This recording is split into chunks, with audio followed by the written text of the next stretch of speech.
Our next guest is a recipe developer for the fabulous magazine Christopher Kimball's Milk Street, and she is back today to bake a French chocolate cake that is truly decadent. You have to whisper when you say it. It's also deceptively simple to make, and it's flourless. So Cameron's so excited. Welcome back, our good friend Bianca Borges. Thank you. Welcome back, Bianca. We are so excited to have you. It is so special to cook with you. We're like kitchen sisters. We really are, and I love it when you're here because I know we're watching always you guys eat. Eat something very fancy. So you guys go ahead, dig in. Okay. Cameron's like the first one to bell. Thank you. Yes. Larissa and Paige are right behind him. So this cake it has a very special name in French, a very fancy name. That's right. What is Bête that? Noire. Bête Noire. Yes. And that simply refers to how deep and dark the color is, the flavors. It's an incredibly decadent cake. Oh my gosh, and it's mixed with orange and chocolate together are my favorite. All right, so it starts with orange juice. There's a lot of flavor packed into this, not just the chocolate. That's right. So let us know what we're going to do here. Okay, at Milk Street, we have taken advantage of it being able to introduce new flavors to this cake. It starts with the deep, dark chocolate flavor, as you know, but we also have a little bit of orange juice in there. And then this. Oh, a little of that, too. Oh, look. Just a We little, taste that over here. That'll wake you up. a little bit of bourbon. Okay. Right? And this will get cooked out mostly, the alcohol will. And we're going to add just enough water to make a cup of liquid. All right. And we're getting that ready for when we need it. We're going to let that sit for just a minute. Okay, so we Bring set it that over right aside. here. It's like you're making a Southern cocktail right now. Well, there is something Yeah. funny about that. When we were developing this, someone kept saying, there's something so familiar about this. I'll tell you what it is later, but because we haven't revealed all the special ingredients yet. All right, so we have this over here. Now, over Yep. here, we're making the syrup. And in there, Yes. it looks like you have a little bit of orange rind and some sugar. And black peppercorns. Black pepper. What? Interesting. Now, these are not going to go into the cake whole. We're simply infusing the syrup with the flavor of the black peppercorns and the orange rind. What a great idea. Yes. And we're also melting the sugar, caramelizing it. It's going to get a very deep mahogany color, and that adds a lot of incredible rich taste. It's a little bitter, a little sweet. And what about the liquid? Is there a little bit of orange juice in there? There as well? is some of the orange juice Okay. from that is also in here, and all the rind from the whole orange is in here. And Okay, you can so- get a little bit of all these flavors. Like sometimes when you have all those flavors, you only get one or the other. But it's like as you're saying them, I'm like, yeah, that's You taste the layers. Yeah. So how do we know when this is ready? Well, you have to tilt it a little bit because of all the bubbles, but when it gets a dark mahogany tone, it's actually ready. We're going to take it off, and if you'll And that's when we stand add this? back, yep. Oh, really? It'll sizzle a little bit. Oh, that wasn't so There we bad.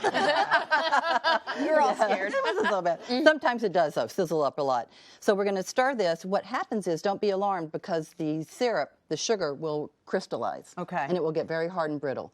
But what we then do is put it back on the heat, stir it until it dissolves. And, Okay. and that takes about 2 or 3 minutes. Okay, beautiful. And then we've it done starts that. to look like that, and it becomes liquid again. And then you smell the bourbon, and you Gosh, smell that the... smells so good. All right, so now we're moving over to the Yes. point where we're going to melt all this beautiful dark chocolate. And these are it's just chocolate. It's dark chocolate. It's bittersweet and semi-sweet combined, and a whole stick of butter.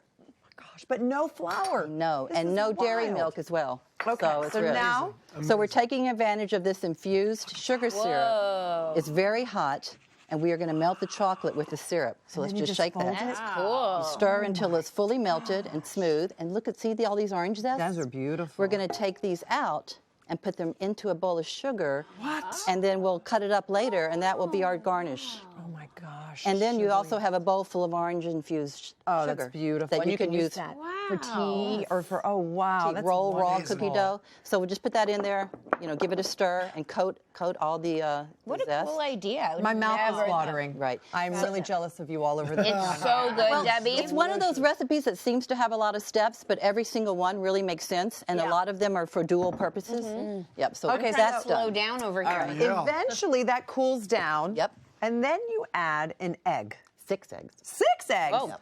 Oh, wow. Okay, so Good. we've added So most of them. Yep, most of them are already stirred in. The trick about this is it takes a little while to stir in the eggs, and the reason we're using a spatula and not a whisk is because you don't want to get air into the batter, because that will make bubbles in the cake. Okay. And you want a silky, rich, dense texture. Yes, they're definitely super dense. So And the lack of flour also helps with that too, isn't that the idea? Yeah. That's correct. There's no leavening either. Gotcha. So you just stir this until it gets a satiny smooth. Okay.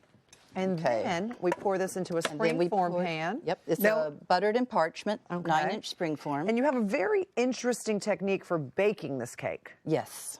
Yes. I've never ever heard of baking cake this way, but obviously, I mean, at your test kitchen, you guys have tested this how many times? A lot, yes. at least 24 times. Between all the flavors and getting the baking technique down, the reason we wanted to work on the baking so much is traditionally this is baked in a water bath, right? Which can get messy sometimes, especially in a hot oven. But we turn the oven on 275, bake it for 45 minutes, and it comes out perfect. 275 is super I low. feel like that's Yeah, I would say that would be. It's almost the oven's not even on. Paige's sauna's at 275. Like a sauna. And then you let the cake cool completely, which can take about 4 hours. You can refrigerate it if you make it a day or two ahead, which is great. Or you can serve it the same day, unrefrigerated, just let it cool completely. Well, now we decorate. And normally this is it. You maybe just dust a little cocoa powder, but we have a special decoration for home and family. This is not published, but oh, it's just for us. just for you. Nice. In honor of Valentine's Day. Do we put the cocoa powder on first? White chocolate first. First white chocolate. So this is just melted white chocolate? melted white chocolate in a baggie. We're going to snip off the very tip. All right. Okay, give it a little tester. Good. And then just do a stripe back and forth. The faster you go, the thinner the stripe will be. Look how beautiful that is. And you don't have to worry about the ends. It's the middle, really, that you want, because you'll see. Gosh, that's a beautiful Go back cake. here. And truthfully, this really was very easy. Yeah, right. You Isn't took all the guesswork out of it. If someone were to say, "Oh, can you make me a Bête Noire?" I'd say, "Not in a million years." But now I feel like, sure. Right. It's also very easy to eat. Oh, I get it. I'm done. Okay, so now here, do we put it like that? Yep, we have toothpicks cut in half, Okay, and we the put them reason all the way down. Is so that our little decoration does not touch the white chocolate. Now, you could do a heart. You could do someone's initials. You could do, and you balance that on top. Isn't that such a great idea? Then you do dust the cocoa around it. Oh my goodness! I see that's what's happening It's so here. DIY right now. Is it so so DIY? No special skill required for this, right? But don't forget to take the paper away so Yes. nobody eats it. And do it carefully so And you the don't toothpicks. drop Yeah. the cocoa. There we are. Wow. And That's take so those cool. Beautiful. And then we go back through. And then we have our orange zest that we cut up.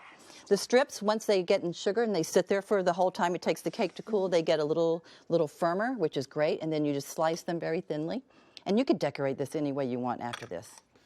Well done. I mean, this is really something. Bianca. It tastes literally and so incredibly good, and then you see you make it, and visually also so incredibly pleasing. So, And bon how about appetit. that she added a dollop of Greek yogurt on top? Well, there you Makes go. it even healthier. You know the way to Debbie's heart. Now it's breakfast. Fantastic, and all of our hearts. Absolutely delicious. Thank you so much for more from Bianca. Make sure to visit 177milkstreet.com, and as always, grab this amazing recipe at hallmarkchannel.com.